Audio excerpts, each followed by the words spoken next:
Number one, hips. Let's start with our toes pigeon-toed, so it's a bit of hip internal rotation. We're always trying to get as much of as we can.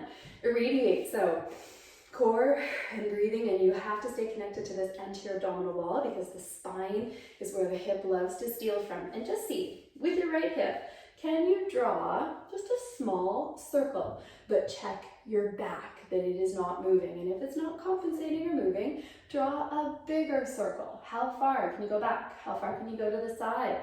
How far can you go there? That's a good angle. Now this is where it's gonna steal from your back, so no wrinkles in your back, and you can go both directions. So honest hip motion, complete motion, full control without compensations. Number two, knee cars, closed chain. So you are going to do a wind out figure of 8. Glue your heels and your big toes together. Keep your foot on the ground, big toe pad, little toe pad, and heel. How far can you reach your knees down into one side without the foot lifting up? When you can't go any further, stay down as you come back to center and come on back up. That's half the 8. Same thing other side. How far can you go without lifting the foot up? And come back to center and up. And you can start to smooth it out, explore your range, and try to do complete, honest knee cars. And you can see when we're here, I'm getting beautiful tibial, internal rotation here, external rotation there. And it's an easy one to get done in the day.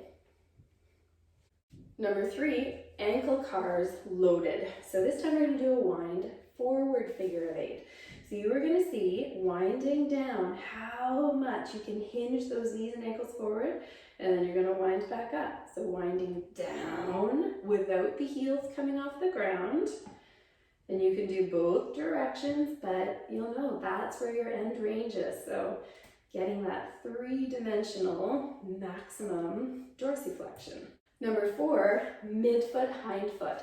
So you are going to try and put all of your weight on the outside edges of your feet. Then transfer all the way to the inside edges. I don't want your knees moving.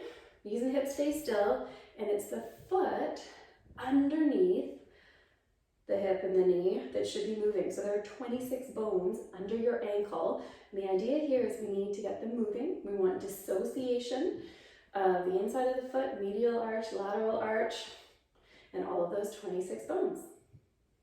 You can also do a variation more like a skier's motion, but just make sure your hips and your knees aren't moving. Lastly, our forefoot, our toes, it's not really a closed chain version, it's open chain, but let's get it done.